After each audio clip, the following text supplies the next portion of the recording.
Hey, how are you? Let's talk about blogging. Why is it important? I personally, I've had a blog for a long time, but it was only a couple of months ago that I started blogging consistently. I try to produce 2 blog posts a week, minimum 1,000 words. That's just what I've set for me. It doesn't mean you need to set that for you. Everyone has their own blogging style. For me, I'm trying to learn to be an effective writer. That's one of my goals this year. 2 years ago with podcasting, when I started out, was become an effective listener. Now I'm trying to become an effective writer. And as a byproduct, that's the benefit for me. I'm hoping I'm educating the community and allowing people to find their voice. Because I'm not a good writer, I want to, kind of show that it's okay to kind of not be awesome. It's about sharing what you know and allowing other people to learn from it. So that works for me. But a couple of things I've started to learn with my consistent blogging, and that is know your audience. Who are you targeting this post at? Are you targeting it at developers? Are you targeting it at architects? Are you targeting it at business owners? In my case, I write content for ISVs, and I write content around my journey of learning the Power Platform. I think about who I'm talking to, and so how this has changed in how I create content, particularly blogging, is around my use of acronyms. I think it's exclusive to use acronyms without explaining what they are.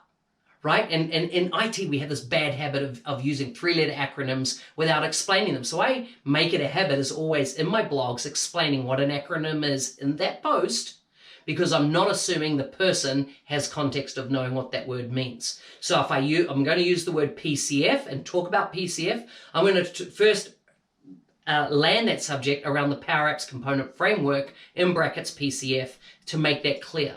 Same with like MVPs, another common one. I've talked about it before. But I try to make sure acronyms are inclusive and that I explain them to people so that they can know and learn from them. I try to use small words, not big fancy dictionary type words. I try to use small words because I want to make it easy to read my content. I don't want it to sound over technical, over jargon filled, over remote from reality. So I try to keep, small words. Because I've not been an amazing speller, and if you like, English is my second language, if you like.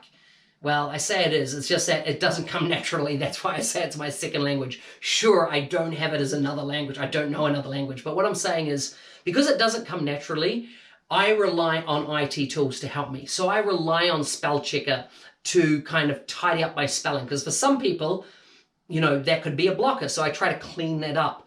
Grammarly has been a major savior for me, and that allows me to create clearer sentence structures. It says, listen, you're using the wrong word, in the wrong place or in the wrong context. So it makes my content more readable as part of it. So these are kind of tools that I use in my blogging journey.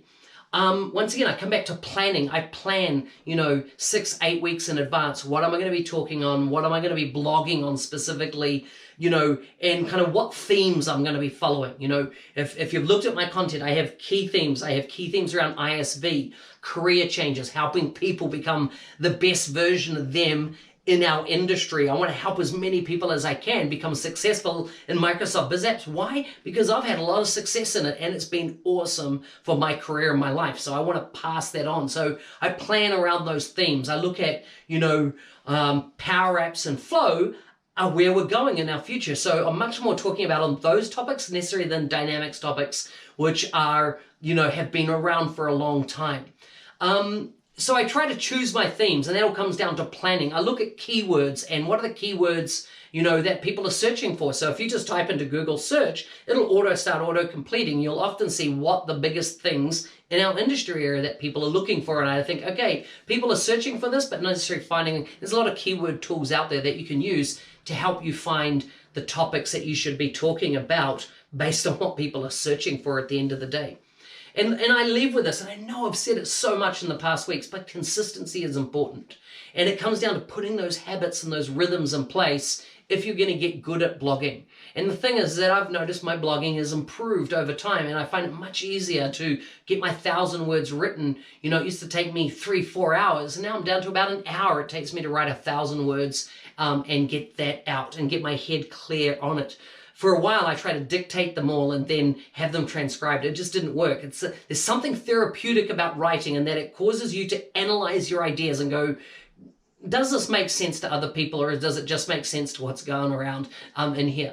Anyhow, blogging is a fantastic way that you can add value in the community and bring this forward as your level, or your contribution method. On your journey to becoming an MVP, how to be an MVP, how to become an MVP, blogging is one of those areas that you can contribute effectively in if you want. I hope that's helpful. See you next Monday. Subscribe, like, all those lovely things down below. Thanks.